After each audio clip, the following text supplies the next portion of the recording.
Hi there, this is Craig Beck from StopDrinkingExpert.com.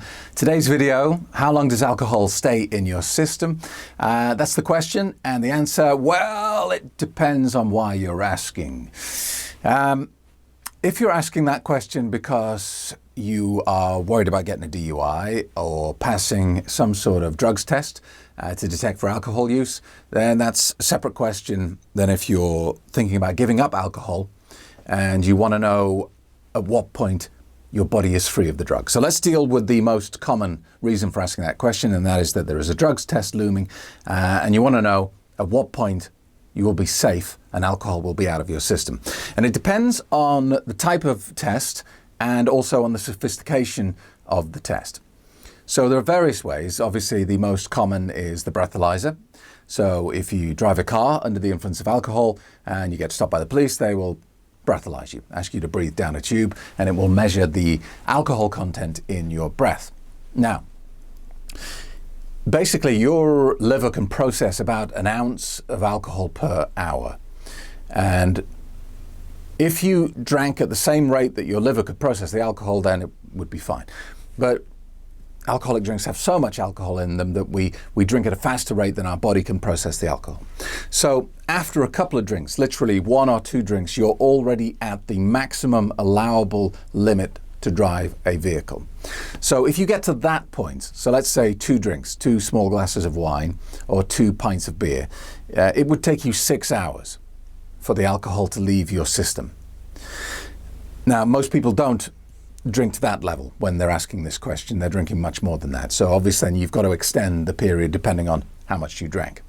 But as far as drug testing goes, as well as being breathalyzed, they can also test your saliva. A common one is a urine test. Very rarely a blood test, because a blood test is very invasive. Normally a blood test will follow a failure on another test that is less invasive, such as a saliva swab test or a breathalyzer or something like that. So let's go to urine. Urine tests, they vary in sophistication these days. They used to be pretty basic, and the old rule of thumb was about 12 to 36 hours after drinking for alcohol still to be detected in the urine. They've become a bit more sophisticated in the last few years, and now the very best, most sensitive urine test for alcohol can detect alcohol in the system up to about 60, 70 hours after last consumption. So it depends if you know how good the test that they're doing on you is. Saliva is around 12 to 24 hours. It's not quite as sophisticated and as sensitive as a urine test. And also they can take a sample of your hair as well, which is a common way of testing for all drug use. And the reason they use hair is that it remembers drug use for the longest period of time. Up to 80, 90 days, you can detect drug use in someone's hair. So it depends on the test. It depends on the quality of the test. And I guess it depends on the consequences of failing the test as to where you decide to go from there. So that's how long does alcohol stay in your system when regards to a drugs test. If you're talking about stopping drinking and wanting the drug free of your body, then as a rule of thumb, 24 hours for the alcohol to go, and then 14 days for the addictive kick from the drug to stop applying physical pressure on you. And what I mean by that is when you drink and when you get addicted to alcohol, the drug keeps you in the loop of using alcohol by applying pressure on you. So when you drink, about 24 hours later, the drug has a kind of time-coded command built into it. So about 24 hours after you drink, you're going to feel a little bit anxious, a little bit jittery, a bit stressed. And this is the way the drug is motivating to you to use the drug again. Now, as soon as you take one drink of alcohol, you go, and all those unpleasant symptoms go away. The drug rewards you for doing as you were told. And then all those unpleasant symptoms go. And they don't come back until the drug wants you to drink again, which is 24 hours later. Now, the drug's chemical power to apply this pressure on you is not infinite. it will only last for about 10 to 14 days. And then it just gets weaker and weaker and weaker.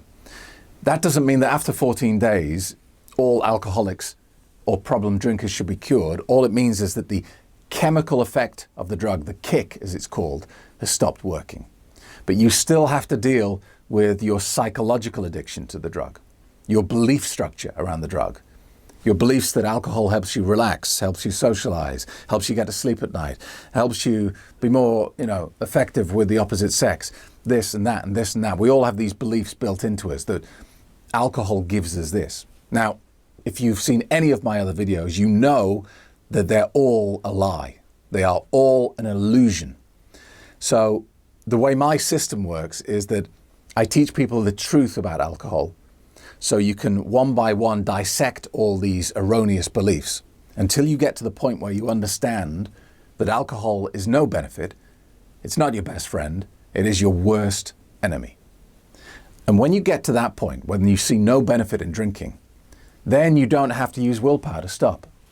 Because think about it, you don't have to force yourself to avoid things that you don't want to do. You probably don't take heroin. Why? I mean, you should do, because apparently it feels amazing. But why don't you? Because you don't believe there would be a benefit in introducing heroin into your life. And so you don't. And that's how the system works. So I hope that helps. If you have any other questions, drop me an email via the website, www.stopdrinkingexpert.com.